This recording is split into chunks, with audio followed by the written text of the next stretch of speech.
So, should Donald Trump be charged with insurrection or treason?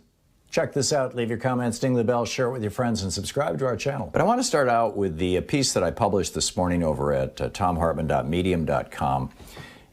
Under the headline, "Is this the smoking gun of Trump's treason?" I brought this up on Friday with Representative Ro Khanna. This memo from Christopher Miller, the acting Secretary of Defense. Now, keep in mind, he was put into that position, I believe it was November 9th. It was in the first 2 weeks of November. It was immediate, as I recall, immediately after the media called the election for Donald Trump, and Donald Trump began the big lie that he actually won the election and it was being methodically stolen from him by Joe Biden and Democrats. And this memo, goes through some considerable detail, and I'll get to that in just a second. And I guess, our question is, where do you think this is going? What do you know about it? What are your thoughts on it? It seems to me, it sure looks to me, increasingly, like what we're seeing is not just evidence of insurrection, and an attempt to rise up against the government, but actual treason. And I think the main question that needs to be answered is, did the president lead or participate in a conspiracy to overthrow the government of the United States and install himself as a strongman dictator for life? Now, there's three pieces to proving this that I'm seeing. Now, maybe you see others. Feel free to give us a shout. We can talk about it. But what I'm seeing is, number one, we have to connect Donald Trump to the actual traitors who marched from the Ellipse down to the Capitol building, broke into the Capitol building, roamed through the halls, built a gallows to hang Mike Pence. We're actively looking to shoot Nancy Pelosi in the brain, for the exact phrase one of them used on one of her videos. We have to connect Donald Trump to those folks, number one.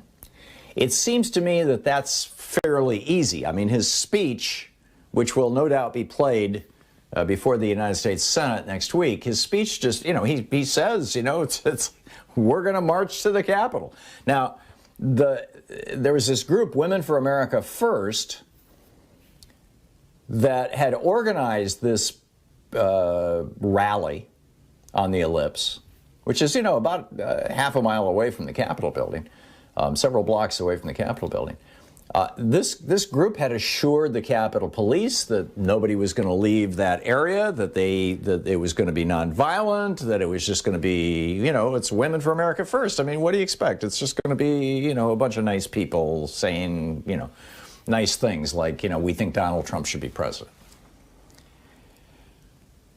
But Trump showed up, and several of his buddies, including his son, and explicitly said, Donald Trump said, let's march to the Capitol. I'm going to go with you. Now, he was saying this behind bulletproof glass. I don't think I've ever seen him speak behind bulletproof glass, which might have been a clue that he knew that there were people in that crowd who were armed. And then after he left the platform, the podium, the lectern, whatever you want to call it, after he finished his speech, he got in his bulletproof limousine and, drove back to the White House instead of leading the march, as he had told them he was going to do.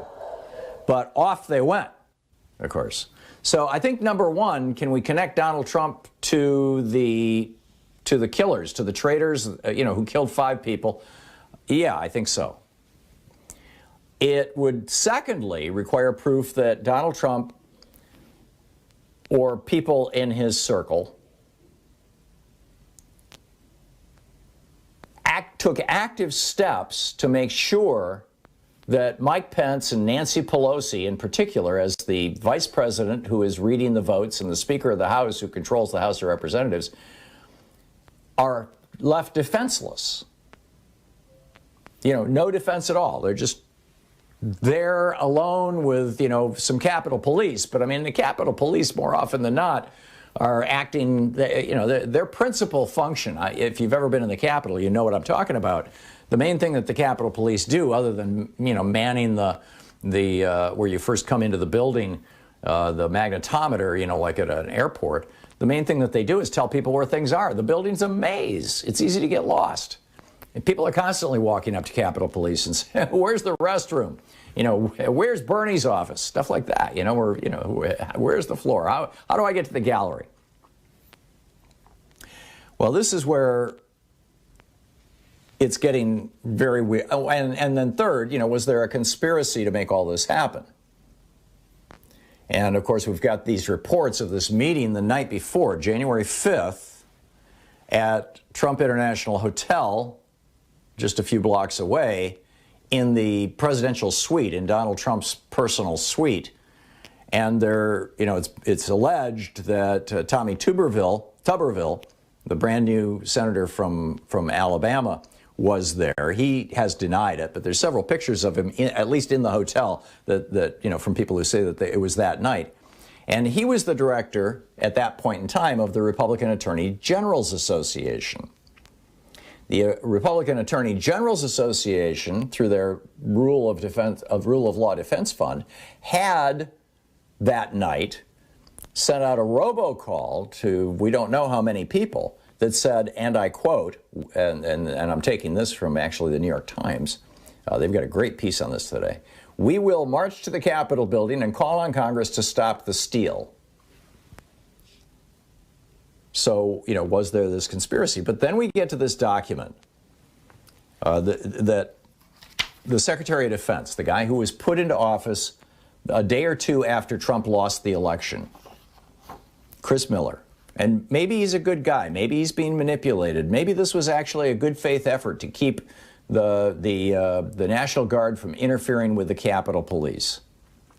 I shared parts of this with you last week. I'm going to just touch on some of the high points of it on the other side of this break that we're going to hit in about 20 seconds.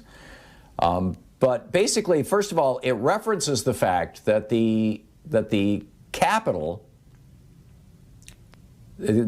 Police have asked for help from the D.C. National Guard. And it says that, yeah, we're going to authorize that help.